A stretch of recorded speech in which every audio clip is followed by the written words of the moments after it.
ಸ್ನೇಹಿತರೆ ನಮಸ್ಕಾರ. ವಿಡಿಯೋ ಸೆಷನ್ಗೆ ಸ್ವಾಗತ. ನಾನು ಲಾರೆನ್ಸ್ ಸರ್. ಸ್ನೇಹಿತರೆ, determination of residency status topic ಸಂಬಂಧಪಟ್ಟಂತೆ ಒಂದು 6 ಮಾರ್ಕ್ಸ್ ಪ್ರಾಬ್ಲಮ್ ಮಾಡೋಣ ಬನ್ನಿ. Mr. Rama went to England for studies on 5th August 2025 and came back to India on 25th February 2026. He had never been out of India before. What is his residency status for the assessment year 2026-27? ಸ್ನೇಹಿತರೆ, ಇಲ್ಲಿ mister Rama ಅವನು ಏನ್ ಮಾಡ್ತಾನೆ, ಇಂಗ್ಲೆಂಡ್ಗೆ ಹೋಗ್ತಾ ಇದ್ದಾನೆ. ಏನಕ್ಕೋಸ್ಕರ ಹೋಗ್ತಾ ಇದ್ದಾನೆ? ಸ್ಟಡೀಸ್ಗೋಸ್ಕರ ಹೋಗ್ತಾ ಇದ್ದಾನೆ. ಸೊ ನಮಗೆ ಗೊತ್ತಿದೆ, ನಮಗೆ ನಾವು ಇಂಡಿಯನ್ಸ್ನ ನಾವು 2 ಗ್ರೂಪ್ ಮಾಡ್ತೀವಿ. ಒಂದು ಜನರಲ್ ಕ್ಯಾಟಗರಿ, ಇನ್ನೊಂದು ಸ್ಪೆಷಲ್ ಕ್ಯಾಟಗರಿ ಅಂತ. ಸೊ ಸ್ಟಡೀಸ್ಗೆ ಹೋದ್ರೆ ಅವನು ಸ್ಪೆಷಲ್ ಕ್ಯಾಟಗರಿಯಲ್ಲಿ ಬರಲ್ಲ, ಎಂಪ್ಲಾಯ್ಮೆಂಟ್ಗೆ ಹೋದ್ರೆ ಸ್ಟಡೀಸ್ ಸ್ಪೆಷಲ್ ಕ್ಯಾಟಗರಿಯಲ್ಲಿ ಬರ್ತಾನೆ. ಸೊ ಸ್ಟಡೀಸ್ಗೆ ಹೋಗ್ತಾ ಇರೋದ್ರಿಂದ ಇದು ಜನರಲ್ ಕ್ಯಾಟಗರಿಗೆ ಸಂಬಂಧಪಟ್ಟಿದೆ ಈ ಪ್ರಾಬ್ಲಮ್ಮು. ಅದರ್ಥ ಏನಂದ್ರೆ, ಈ ಪ್ರಾಬ್ಲಮ್ ನಾವು ಬೇಸಿಕ್ ಕಂಡೀಷನ್ ಎರಡು ಅಡಿಷನಲ್ ಕಂಡೀಷನ್ ತಗೊಂಡು ರೆಸಿಡೆನ್ಷಿಯಲ್ ಸ್ಟೇಟಸ್ ನ ಡಿಟರ್ಮೈನ್ ಮಾಡಬೇಕು ಅಂತ. ಯಾವಾಗ ಹೋಗ್ತಾ ಇದ್ದಾನೆ ಅವನಂದ್ರೆ 5th August 2025. ನೋಡಿ, ಇದು 5th August 2025 and came back to India on 25th February 26.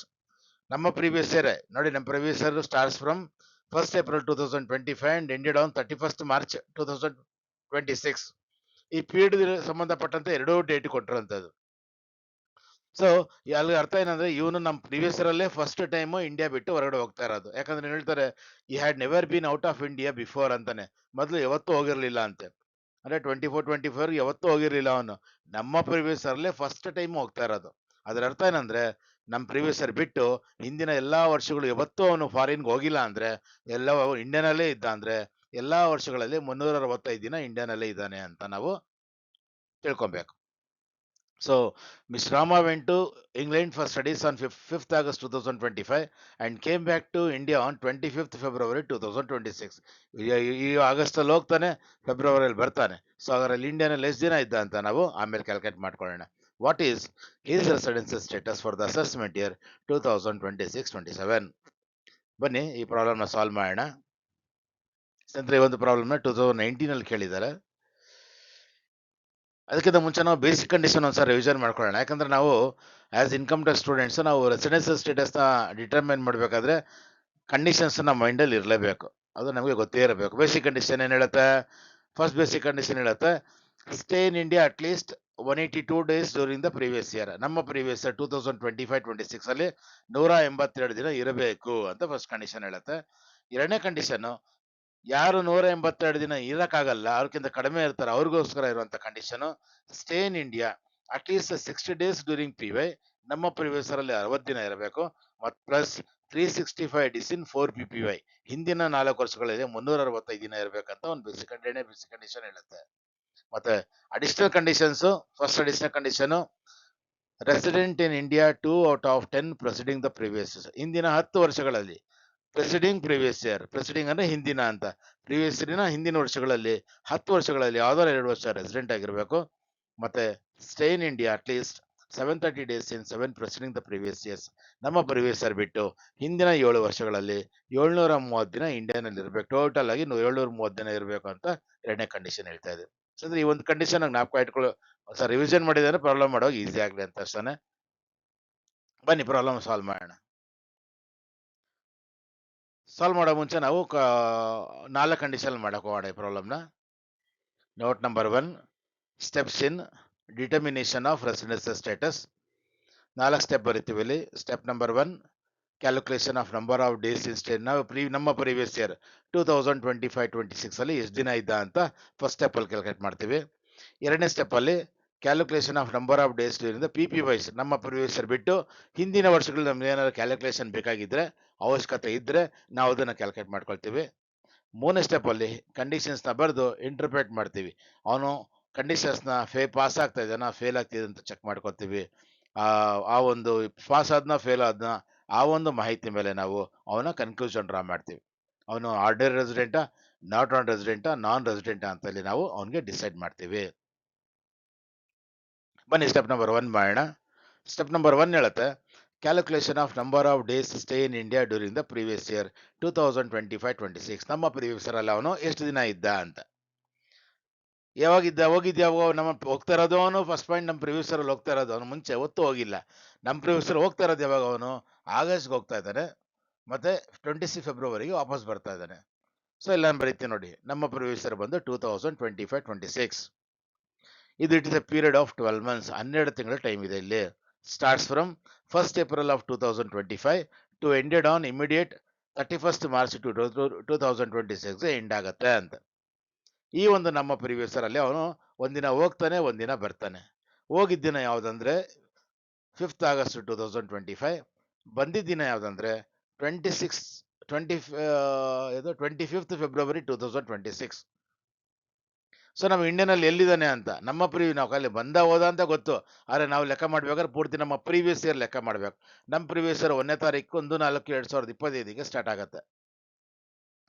1/4/25 start ಆಗುತ್ತೆ. ಸೊ ಹೋಗ್ತಾ ಇರೋದು ಯಾವಾಗ ಅವನು 5/8 ಹೋಗ್ತಾ ಇರೋದು. ಹಾಗಾದ್ರೆ ಈ 2 ಡೇಟ್ಗಳು ಸೆಂಟ್ರಲ್ ಎಲ್ಲಿದ್ದ ಅವನು, ನಂತರ ಓದನ್ ಮತ್ತೆ ಬಂದ ಅಂದ್ರೆ ಎಲ್ಲಿದ್ದ, ಮತ್ತೆ ಓದ ಬಂದ್ಮೇಲೆ ಮತ್ತೆ ಎಲ್ಲಿ ಮತ್ತೆ ಅಲ್ಲಿ ಎಲ್ಲಿದ್ದ ಅಂತ ಚೆಕ್ ಮಾಡೋದಾದ್ರೆ ನೋಡಿ, ಅವನು ಹೋಗ್ತಾ ಇರೋದೇ 5/8ಕ್ಕೆ ನೋಡಿ. ವೆಂಟ್ 5th August ಇಲ್ಲಿ ಹೋಗ್ತಾ ಇದ್ದಾನೆ ಅಂದ್ರೆ ಅಲ್ಲಿವರೆಗೆ ಎಲ್ಲಿರ್ತಾನೆ, ಇಂಡಿಯಾನಲ್ಲೇ ಇರ್ತಾನೆ, ಇನ್ ಇಂಡಿಯಾ. ನಮ್ಮ ಪ್ರದೇಶದಲ್ಲಿ ಫಸ್ಟ್ ಪಾರ್ಟ್ ಅಲ್ಲಿ ಇಂಡಿಯಾಲಿ ಇರ್ತಾನೆ. ಈ ಡೇಟಲ್ಲಿ ಹೋದ, ಮತ್ತೆ ಈ 25 ಫೆಬ್ರವರಿಲಿ ಬಂದ ಅಂದ್ರೆ ಇಲ್ಲಿ ಹೋದ ಫಾರಿನ್ಗೆ, ಆಮೇಲೆ ಬಂದ ಅಂದ್ರೆ ಎಲ್ಲಿರ್ತಾನೆ ಅವನು, ಔಟ್ಸೈಡ್ ಇಂಡಿಯಾ, ಇಂಡಿಯಾ ಬಿಟ್ಟು ಹೊರಗಡೆ ಇರ್ತಾನೆ. ಈ ಡೇಟ್ಗೆ ಬಂದ ಅಂದ್ರೆ ಮತ್ತೆ ಹೋಗಿರೋ ಮಾಹಿತಿ ಇಲ್ಲ ಅಂದ್ರೆ ಇಂಡಿಯಾನಲ್ಲೇ ಇದ್ದಾನೆ ಅಂತ. ಹಾಗಾದ್ರೆ ಅಲ್ಲಿಂದ ಮುಂದಿನ ನಮ್ಮ ಪೀರಿಯಡ್ ಅವನು ಇಂಡಿಯಾನಲ್ಲೇ ಇರ್ತಾನೆ. ಹಾಗಾದ್ರೆ ಇಂಡಿಯಾನಲ್ಲಿ ಯಾವಾಗ ಹೋಗಿರ್ತಾನೆ ಅಂದ್ರೆ ಏಪ್ರಿಲ್ ಇಂದ ಇರ್ತಾನೆ ನೋಡಿ, ಇಲ್ಲಿಂದ ಇಲ್ಲಿ ಇಂಡಿಯಾಲಿ ಇರ್ತಾನೆ. ಏಪ್ರಿಲ್ ಅಲ್ಲಿ ಇರ್ತಾನೆ, ಮೇ ನಲ್ಲಿ ಇರ್ತಾನೆ, ಜೂನ್, ಜುಲೈ, ಆಗಸ್ಟ್ 5ನೇ ತಾರೀಕುವರೆಗೂ ಇಂಡಿಯಾನಲ್ಲೇ ಇರ್ತಾನೆ. ಮತ್ತೆ ಬಂದವನು ಫೆಬ್ರವರಿ ಬಂದವನು ಏನ್ ಮಾಡ್ತಾನೆ, ಫೆಬ್ರವರಿ ತಿಂಗಳಲ್ಲಿ ಇರ್ತಾನೆ, ಮತ್ತೆ ಮಾರ್ಚ್ 31ವರೆಗೂ ಇಂಡಿಯಾಲೇ ಇದ್ದಾನೆ. ಇದು ಎಷ್ಟು ದಿನ ಆಗುತ್ತೆ ಅಂತ ನಾವು ಕ್ಯಾಲ್ಕುಲೇಟ್ ಮಾಡ್ಕೊಳ್ಳೋಣ ಬನ್ನಿ. Therefore total stay in India during previous equals to ಯಾವ ತಿಂಗಳು ಇರ್ತಾನೆ, ಇಲ್ಲಿಂದ ಸ್ಟಾರ್ಟಿಂಗ್ ಮಾಡಿದಾಗ ಇಲ್ಲಿಂದ ಇಲ್ಲಿ ಬರೋದು Indian India April plus May plus June plus July plus August ಅಲ್ಲಿ ಹೋಗ್ತಾನೆ, ಮತ್ತೆ ಬರ್ತಾನೆ ಯಾವಾಗ, ಫೆಬ್ರವರಿಯಲ್ಲಿ ಬರ್ತಾನೆ. ಫೆಬ್ರವರಿ ಎಷ್ಟು ಯಾವ ತಿಂಗಳಿದು, 25ನೇ ತಾರೀಕು ಬರ್ತಾ ಇರೋದು ಫೆಬ್ರವರಿ 26 ಬಂದು ಲೀಪ್ ಇಯರ್ ಅಲ್ಲ, ಇದು 28 ಡೇಸ್ ಇರುತ್ತೆ. ಹಾಗಾದ್ರೆ ಲೀಪ್ ಇಯರ್ ಅಲ್ಲಿ ಅಂದ್ರೆ ಅಧಿಕ ವರ್ಷದಲ್ಲಿ 29 ದಿನ ಇರುತ್ತೆ. ಹೆಂಗ್ ಗೊತ್ತಾಗುತ್ತೆ, 2026ನ 4ಇಂದ ಡಿವೈಡ್ ಮಾಡಿದ್ರೆ ಪೂರ್ಣವಾಗಿ ಭಾಗ ಆಗ್ಬಿಟ್ರೆ ಅದು ಲೀಪ್ ಇಯರ್, ಒಂದಿನ ಜಾಸ್ತಿ ಇರುತ್ತೆ ಅಂತ. 4 ವರ್ಷಕ್ಕೊಂದ್ಸರಿ ಪೂರ್ತಿ ಆಗುತ್ತೆ. ಸೊ ಇಲ್ಲಿ ಫೆಬ್ರವರಿಗೆ ಬರ್ತಾನೆ, ಸೊ ಪ್ಲಸ್ ಫೆಬ್ರವರಿ ಪ್ಲಸ್ ಮಾರ್ಚ್ಗೆ ಎಂಡ್ ಆಗುತ್ತೆ ನಮ್ದು. ಸೊ ಎಷ್ಟೆಷ್ಟು ದಿನ ಇದ್ದಾನೆ, ಏಪ್ರಿಲ್ ಅಲ್ಲಿ ಪೂರ್ತಿ ಇರ್ತಾನೆ, ಯಾಕಂದ್ರೆ 1ನೇ ತಾರೀಕಿಂದ ಅಲ್ಲಿ ಇಲ್ಲೇ ಇದ್ದ ಅಂದ್ರೆ ಪೂರ್ತಿ 30 ಡೇಸ್ ಇರ್ತಾನೆ.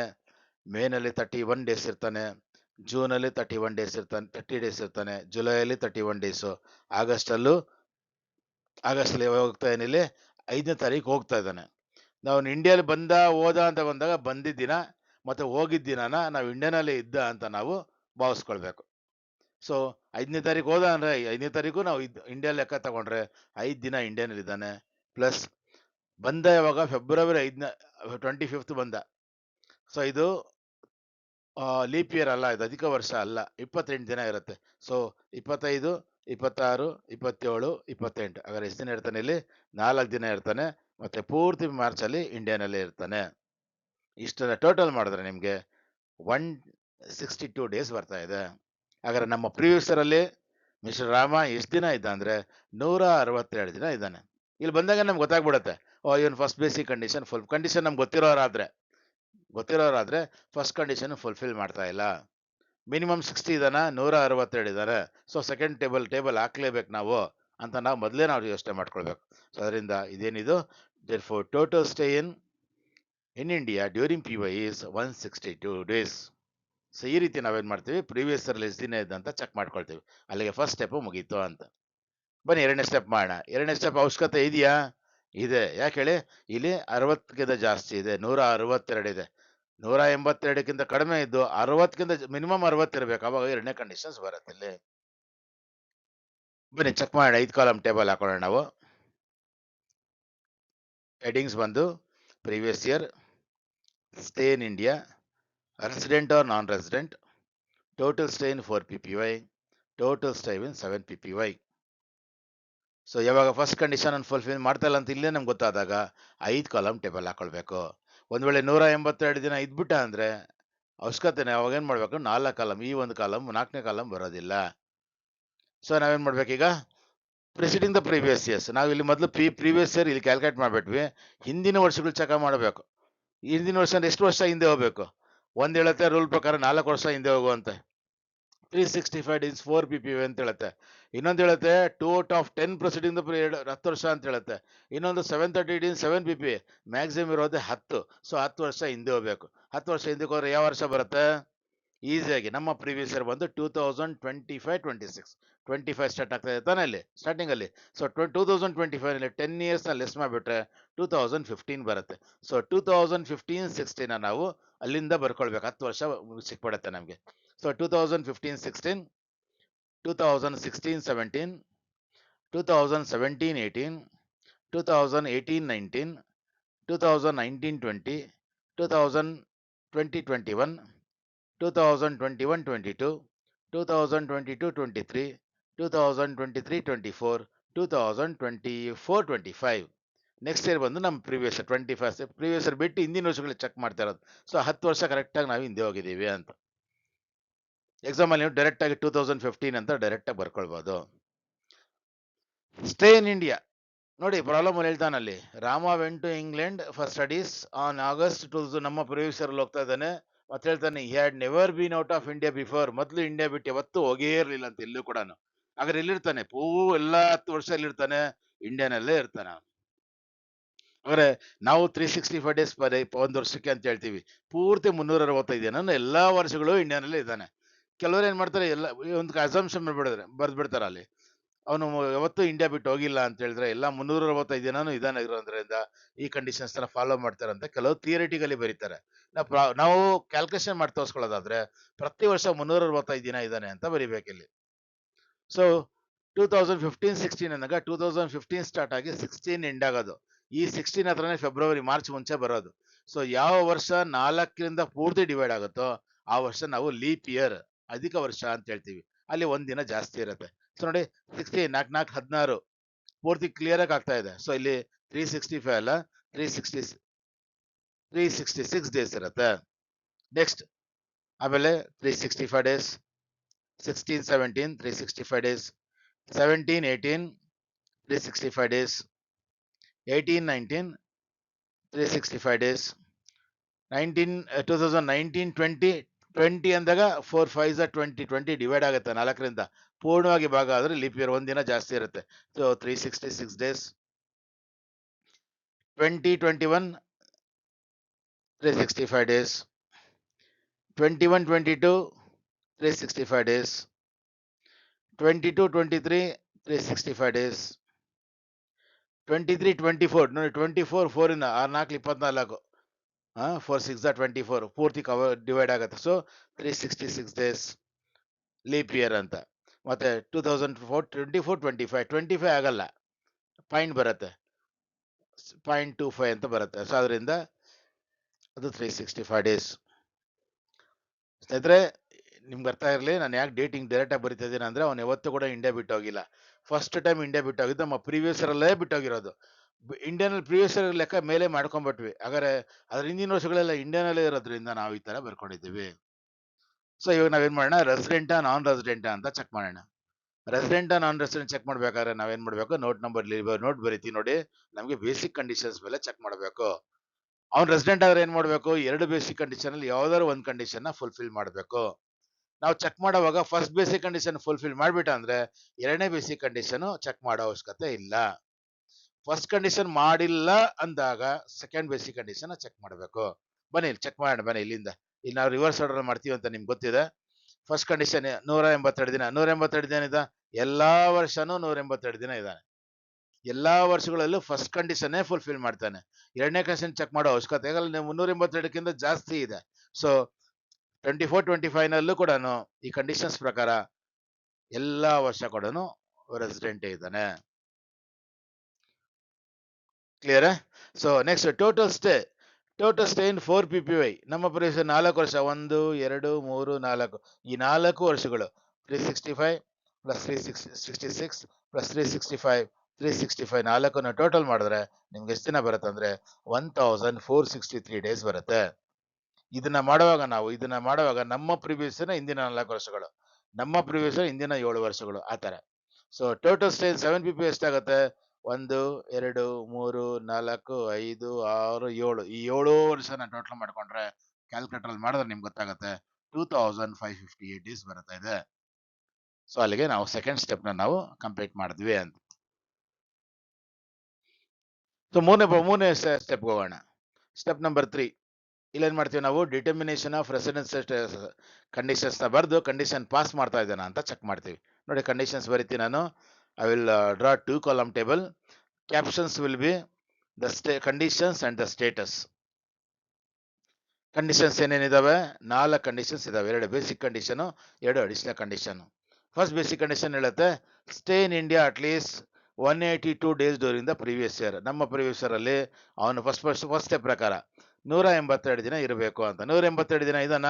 ಇಲ್ಲ, 162 ದಿನ ಮಾತ್ರ ಇದ್ದಾನೆ. ಸೊ ಅದರಿಂದ ಫಸ್ಟ್ ಕಂಡೀಷನ್ ಸ್ಯಾಟಿಸ್ಫೈ ಮಾಡ್ತಾ ಇಲ್ಲ, ನಾಟ್ ಸ್ಯಾಟಿಸ್ಫೈ.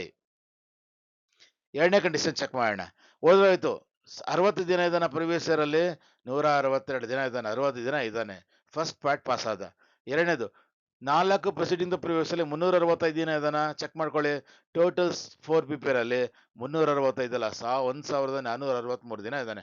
360ಕ್ಕಿಂತ ಜಾಸ್ತಿ ಇರೋದ್ರಿಂದ ಎರಡೂ ಪಾರ್ಟ್ ಸಕ್ಸಸ್ ಆಗ್ತಾ ಇರೋದ್ರಿಂದ is satisfied the second basic condition. ಈ 2 ಬೇಸಿಕ್ ಕಂಡೀಷನ್ ಅಲ್ಲಿ ಒಂದು ಕಂಡೀಷನ್ ಸ್ಯಾಟಿಸ್ಫೈ ಮಾಡಿದ್ರೆ ಮಾತ್ರ ಅಡಿಷನಲ್ ಕಂಡೀಷನ್ಸ್ ನ ಚೆಕ್ ಮಾಡಬೇಕು, ಇಲ್ಲಾಂದ್ರೆ ಮಾಡಂಗಿಲ್ಲ. ಸೊ ಇಲ್ಲಿ ಒಂದು ಕಂಡೀಷನ್ ಸ್ಯಾಟಿಸ್ಫೈ ಮಾಡೋದ್ರಿಂದ ಅಡಿಷನಲ್ ಕಂಡೀಷನ್ ಚೆಕ್ ಮಾಡೋಣ ಬನ್ನಿ. Resident in India 2 out of 10 PPY. ಎಷ್ಟು ಆರ್ಗಳಿದಾವೆ? 10 ವರ್ಷನೂ 6 ಇದಾವೆ. ಸೊ 2 ಅಲ್ಲ, 10ಕ್ಕೆ 10 ಅವನು 6 ಇದ್ದಾನೆ. ಸೊ ಇಲ್ಲಿ ಸ್ಯಾಟಿಸ್ಫೈ ಮಾಡ್ತಾ ಇದ್ದಾನೆ. ಮತ್ತೆ last point, stay in India at least 730 days in the 7 PPY. 7 ವರ್ಷಗಳಲ್ಲಿ 700 ಮಿನಿಮಮ್ ಅಂದ್ರೆ 730 ದಿನ ಇರಬೇಕು. ಸೊ ಎಷ್ಟು ದಿನಲ್ಲಿ? 2558 ಡೇಸ್ ಏನೇ. ಇದು ಕೂಡ ಅವನು ಪಾಸ್ ಮಾಡ್ತಾ ಇದ್ದಾನೆ. ಅಲ್ಲಿಗೆ ಸ್ಟೆಪ್ ನಂಬರ್ 3 ಮುಗೀತು.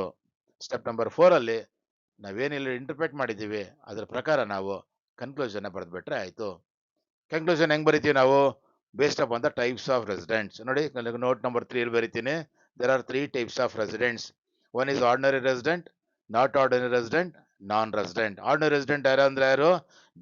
ಈ 2 ಬೇಸಿಕ್ ಕಂಡೀಷನ್ ಅಲ್ಲಿ ಒಂದು ಕಂಡೀಷನ್ ಪಾಸ್ ಮಾಡಿ ಎರಡೂ ಅಡಿಷನಲ್ ಕಂಡೀಷನ್ ಪಾಸ್ ಮಾಡೋನು ಆರ್ಡಿನರಿ ರೆಸಿಡೆಂಟ್. ಹಿಂಗಲ್ಲಿ ಒಂದು ಬೇಸಿಕ್ ಕಂಡೀಷನ್, 2 ಅಡಿಷನಲ್ ಕಂಡೀಷನ್.